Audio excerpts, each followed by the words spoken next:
الحمدللہ رب العالمین والصلاة والسلام علی قائد الغر المحجلین نبینا محمد وعلی آلہ وصحبہ اجمعین وبعد۔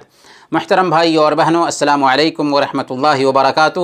کتاب التوحید کے اس درس میں آپ سب کا استقبال ہے اور آج ہم درس نمبر 34 پڑھنے والے ہیں۔ درس نمبر 34 کا ٹاپک ہے اللہ تعالیٰ کی تدبیر سے بے خوف نہیں ہونا چاہیے۔ اللہ تعالیٰ کی تدبیر سے، اللہ تعالیٰ کی چال سے بے خوف نہیں ہونا چاہیے۔ اس باب میں اس بات کی وضاحت کی گئی ہے کہ ایک بندے کو خوف اور امید دونوں کے ساتھ میں جینا چاہیے، یعنی اللہ رب العالمین کا خوف بھی ہونا چاہیے اور امید بھی ہونی چاہیے، جنت کا لالچ بھی ہو اور جہنم کا خوف بھی ہو، دونوں مکس ہونا چاہیے، کیونکہ ہمارا عقیدہ یہ ہے کہ ایک بندہ عبادت کرتا ہے تو اس کی عبادت میں جنت کا لالچ بھی ہوتا ہے اور جہنم کا خوف بھی ہوتا ہے۔ یرجون رحمتہ ویخافون عذابہ، اللہ کے نیک بندے وہ ہیں جو اللہ کی رحمت کی امید رکھتے ہیں اور اللہ کے عذاب سے ڈرتے بھی ہیں۔ تو خوف بھی ہو، امید بھی ہو، دونوں ایک ساتھ ہو۔ اس سلسلے میں سب سے پہلے ایک آیت کریمہ ہے، سورہ الاعراف آیت نمبر 99۔ افامنوا مکر اللہ فلا یأمن مکر اللہ الا القوم الخاسرون۔ کیا یہ اللہ کی تدبیر سے بے خوف ہو گئے ہیں؟ مکر کیا ہے؟ مکر کہتے ہیں وہ توسل الی الایقاء بالخصم من حیث لا یشعر، یعنی حریف کو اس انداز میں نقصان پہنچانا کہ اسے احساس نہ ہو۔ تو کیا وہ اللہ کی تدبیر سے بے خوف ہو گئے ہیں؟ اللہ تعالیٰ کی تدبیر سے وہی لوگ بے خوف ہوتے ہیں جو گھاٹا اٹھانے والے ہوتے ہیں۔ یہ بات کس پس منظر میں کہی جا رہی ہے؟ انبیاء کرام کی مخالفت کرنے والوں سے خطاب کیا جا رہا ہے کہ افامن اہل القریٰ ان یأتیہم بأسنا بیاتا وہم نائمون اوامن اہل القریٰ ان یأتیہم بأسنا ضحی وہم یلعبون، کہ کیا بستی والے اس بات سے مامون ہو گئے ہیں کہ ان پر میرا عذاب رات کے وقت آ جائے جب کہ وہ سو رہے ہوں، یا بستی والے اس بات سے اطمینان میں ہیں کہ میرا عذاب ان پر اس وقت آ جائے دن میں جب کہ وہ کھیل رہے ہوں۔ افامنوا مکر اللہ، کیا اللہ کی تدبیر سے وہ بے خوف ہیں؟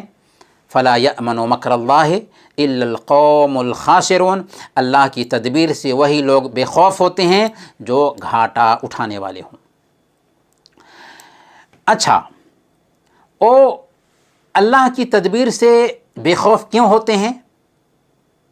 اس لیے بے خوف ہوتے ہیں کہ وہ یہ سمجھتے ہیں کہ اللہ ہم سے خوش ہے، نافرمانی پر نافرمانی کرتے جا رہے ہیں اور گمان یہ پال رکھا ہے کہ اللہ ہم سے خوش ہے۔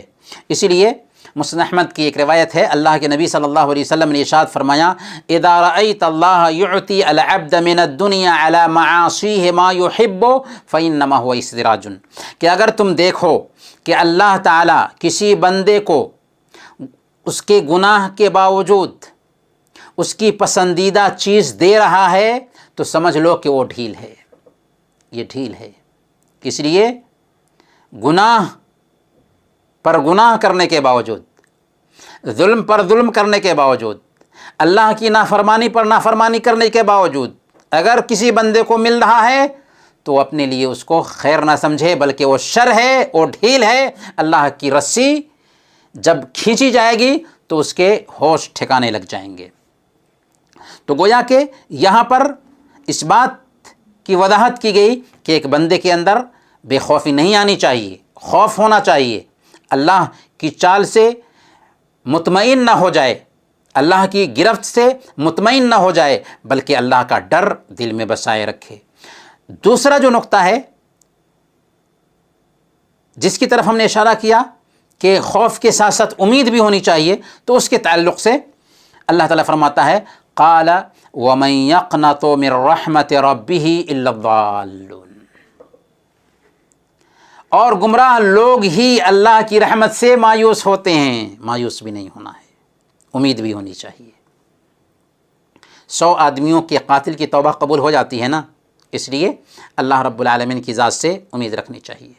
اور اگر ایک بندہ لاکھ گناہ کرے اور سچی توبہ کرتا ہے تو صرف یہ نہیں کہ اللہ تعالیٰ اس کے گناہوں کو معاف کرتا ہے، بلکہ اللہ رب العالمین اس کی سچی توبہ کی وجہ سے اس کے گناہوں کو نیکیوں میں بدل دیتا ہے۔ اللہ تعالیٰ نے فرمایا سورہ الفرقان آیت نمبر 70، إِلَّا مَن تَابَ وَآمَنَ وَعَمِلَ عَمَلًا صَالِحًا فَأُولَٰئِكَ يُبَدِّلُ اللَّهُ سَيِّئَاتِهِمْ حَسَنَاتٍ، کہ جو لوگ سچی توبہ کرتے ہیں، ایمان لاتے ہیں، نیک عمل کرنے لگ جاتے ہیں، تو یہ وہ لوگ ہیں جن کے گناہوں کو اللہ تعالیٰ نیکیوں میں چینج کر دیتا ہے۔ تو اس لیے مایوسی نہیں ہونی چاہیے، اللہ کی رحمت سے مایوس نہیں ہونا چاہیے، بلکہ خوف بھی ہو اور امید بھی ہو۔ یہ بات حضرت ابراہیم علیہ السلام نے فرشتوں کی بشارت سن کر کے کہی تھی، جبکہ ابراہیم علیہ السلام کے پاس فرشتے آ کر کے اولاد کی بشارت دے رہے تھے، تو حضرت ابراہیم علیہ السلام نے کہا کہ ابھی ہماری جو عمر ہے اور ہماری بیوی کی جو عمر ہے، اس عمر میں بچہ کیسے ہوگا؟ لیکن اس کے باوجود بھی کیا کہا کہ بھائی اللہ کی رحمت سے ہم نا امید نہیں ہیں۔ قال ومن یقنط من رحمت ربہ الا الضالون، گمراہ لوگ ہی اللہ کی رحمت سے مایوس ہوتے ہیں۔ آگے کی روایت کو دیکھتے ہیں، حضرت ابن عباس رضی اللہ تعالی عنہ سے مروی ہے، اور یہ روایت بزار اور طبرانی کی ہے۔ اللہ کے نبی صلی اللہ علیہ وسلم سے کبیرہ گناہوں کے بارے میں پوچھا گیا کہ کبیرہ گناہ کون کون سے ہیں، تو آپ نے فرمایا الشرک باللہ والیأس من روح اللہ والامن من مکر اللہ۔ 3 چیزوں کی وضاحت فرمائی کہ اللہ کے ساتھ شرک کرنا، اللہ کی رحمت سے مایوس ہونا، اور اللہ کی تدبیر اور گرفت سے بے خوف ہونا، یہ کبیرہ گناہوں میں سے ہیں۔ یہ مصنف عبد الرزاق کی حدیث ہے۔ حضرت عبداللہ بن مسعود رضی اللہ تعالیٰ عنہ بیان کرتے ہیں کہ اکبر الکبائر الاشراک باللہ والامن من مکر اللہ والقنوط من رحمت اللہ والیأس من روح اللہ۔ سب سے بڑے گناہ کیا ہیں؟ سب سے بڑے گناہ یہ ہیں کہ اللہ کے ساتھ شرک کرنا، اللہ کی تدبیر سے بے خوف ہونا، اور اللہ تعالیٰ کی رحمت اور اس کے فضل سے مایوس ہونا۔ گویا کہ پہلی ہی حدیث کی اس میں بھی وضاحت ہے کہ شرک، اللہ کی تدبیر سے بے خوف ہو جانا اور اللہ کی رحمت سے مایوس ہو جانا، یہ بڑے بڑے گناہوں میں سے ہیں۔ گویا کہ اس باب کا خلاصہ یہ ہوا کہ ایک بندے کو چاہیے کہ اللہ کا خوف بھی دل میں بسائے اور اللہ سے امید بھی اپنے دل میں پالے۔